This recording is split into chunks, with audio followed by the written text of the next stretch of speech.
So విపరీతమైన రైడ్లు, రెస్టారెంట్స్లో రైడ్లు, వేప్ shops అంటే చిన్న చిన్న షాప్స్లోని సిగరెట్లు అవన్నీ అమ్ముతారు, అందులో రైడ్లు, కార్ వాష్ అంటే కార్లు కడుగుతారు కదా అక్కడ రైడ్లు, ఇవన్నీ రైడ్లు జరుగుతుంది. అక్కడ అమెరికాలో జరుగుతుంది, అది ఎలాగా తెలుసు.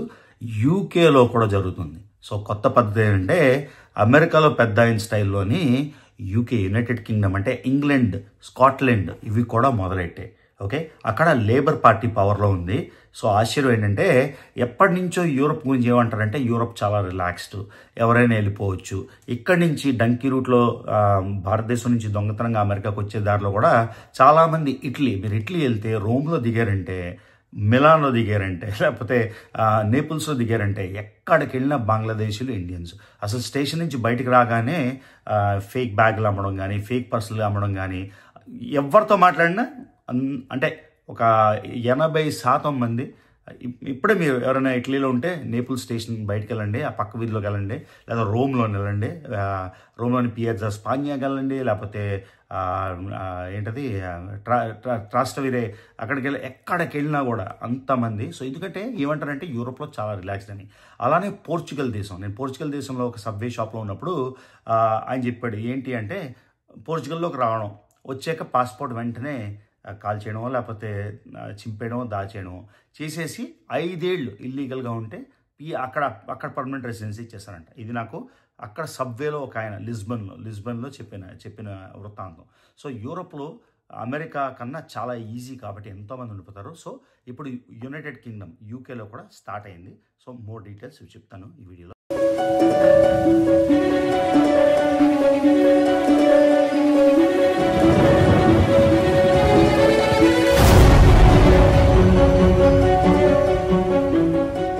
సో కేవలం ఈ జనవరిలోని 828 ప్లేసుల్లోని రైడ్లు రైడ్లు విపరీతంగా జరుగుతున్నాయి.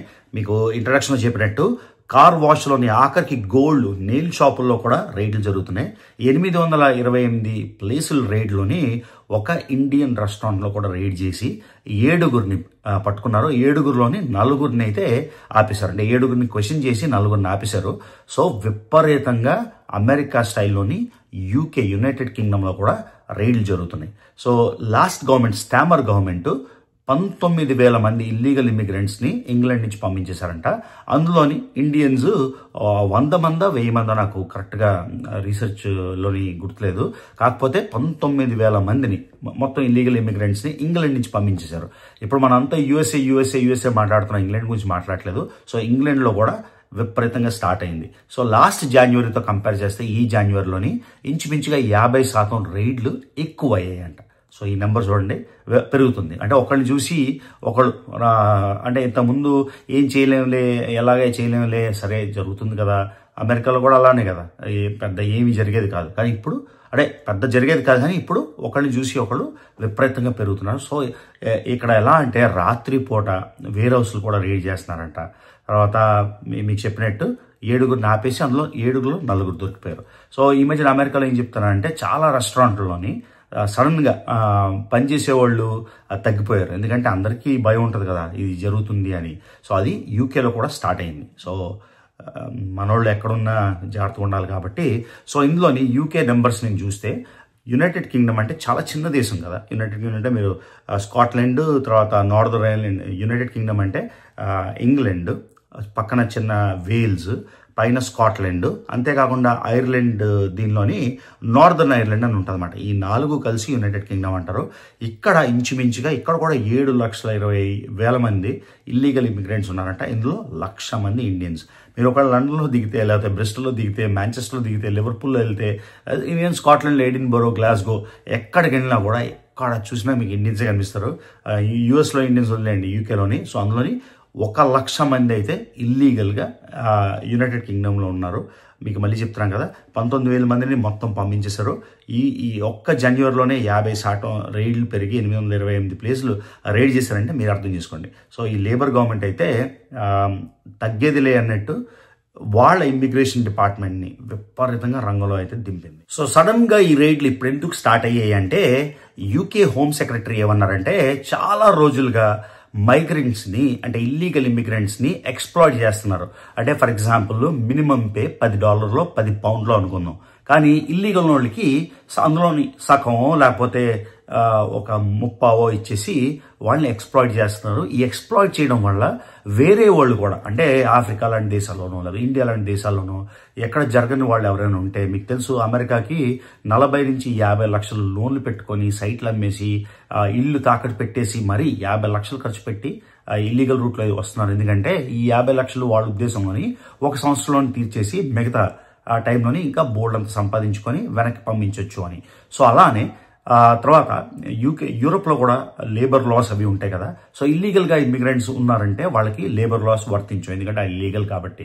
సో వీళ్ళని ఎక్స్ప్లాయిట్ చేస్తున్నందుకు దీన్ని చూసి వేరే వాళ్ళు కూడా ఎంకరేజ్ అయ్యి ఇంకా ఎక్కువ మంది వస్తున్నారు అని ఆ లాజిక్తోని, అంటే ఈ లాజిక్ ఇంతకుముందు నిజం కాదా అంటే ఎప్పుడు నిజమే, కాకపోతే ఇప్పుడు ఎందుకు మోస్ట్ ఇంపార్టెంట్, ఇప్పుడు ఎందుకు డబుల్ క్రాక్ డౌన్ అయింది అంటే, సో దేనికైనా టైమింగ్ అన్నది చాలా ముఖ్యం. ఎందుకంటే ఈ వారం Labour government Starmer prime minister అమలులోని border security asylum and immigration bill అయితే ఈ వారం డిస్కస్ చేయబోతున్నారు కాబట్టి దీనికి గ్రౌండ్ వర్క్, అంటే దానికి ఇంపాక్ట్ ఎక్కువైనా ఉండాలి అంటే ఈ అరెస్టుల వల్ల ఈ రైడ్ల వల్ల కొంచెం అందరికీ భయాందోళనలు కల్పిస్తే ఆ డిస్కషన్లోని ఈజీ అవుతుందని. ఈ బిల్ వల్ల వాళ్ళ ఉద్దేశం ఏంటంటే క్రిమినల్ గ్యాంగ్స్, అమెరికాలో అంటారు అమెరికాకి మించిన తాతల లాంటి గ్యాంగ్స్, ఆఖరికి భారతీయుల గ్యాంగ్ పాకిస్తాన్ గ్యాంగ్ కూడా వీళ్ళు కొట్టుకుంటారంట. నాకు ఇంగ్లాండ్లో ఉన్న ఫ్రెండ్ చెప్పాడు, కొన్ని ఏరియాస్లోని లివర్పూల్లో లేకపోతే మాంచెస్టర్ ఏదో ఊరు చెప్పాడు, రాత్రి 9 తర్వాత వెళ్ళడానికి మామూలు మనుషులు కూడా భయపడతారంట, అంత ఘోరంగా అయిపోయింది. సో ఇలాగ క్రిమినల్ గ్యాంగ్స్ మీద వాళ్ళని కంట్రోల్ చేయడానికి ఈ కొత్త లాస్ ని తీసుకురావడానికి, ఎప్పుడైతే మీకు బార్డర్ సెక్యూరిటీ అంటే బార్డర్ లోంచి కూడా అక్కడ కూడా బోట్లలోని అటు నుంచి ఇటు నుంచి యూరోప్ నుంచి, అంటే మెయిన్లాండ్ యూరోప్ నుంచి లేకపోతే ఐర్లాండ్ నుంచి అన్ని వైపుల నుంచి వస్తే ఇంతకుముందు కొన్ని లాస్ అవి ఉండేవి.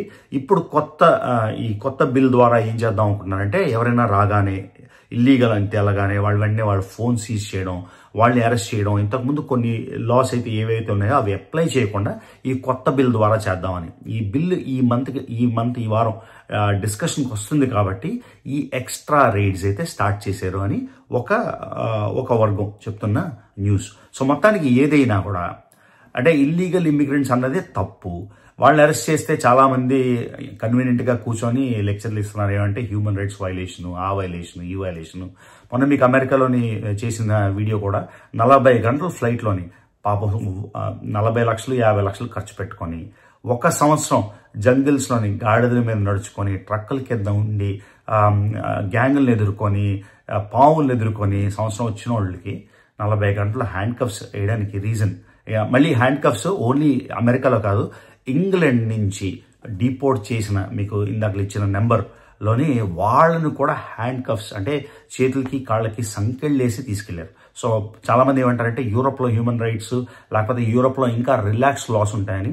సో యూకేలో కూడా అది మార్పు వచ్చింది. సో దీన్ని బట్టి తెలిసింది ఏంటంటే, మళ్ళీ మొన్న చెప్పినట్టే ఎవరెవరైతే ఇల్లీగల్గా ఉన్నారో వాళ్ళు ఇల్లీగల్ పనులు అంటే దాగమని నేను చెప్పట్లేదు, ఇల్లీగల్ పనులు మానేస్తే బెటర్ అని ఉద్దేశం. ఎందుకంటే ఇప్పుడు యూకేలో స్టార్ట్ అయింది, యూకేలో చూసి ఐఎమ్ షూర్ ఫ్రాన్స్లోని యాక్షన్ మొదలెడతారు, పోర్చుగల్లో మొదలెడతారు. పోర్చుగల్ మీకు ఇంట్రొడక్షన్ చెప్పినట్టు యూరోప్లో అన్నిటికన్నా మోస్ట్ రిలాక్స్డ్ ఇమిగ్రేషన్ లాస్ ఇంతకుముందు వరకు. ఇప్పుడు ఎలా మారుతుందో తెలియదు.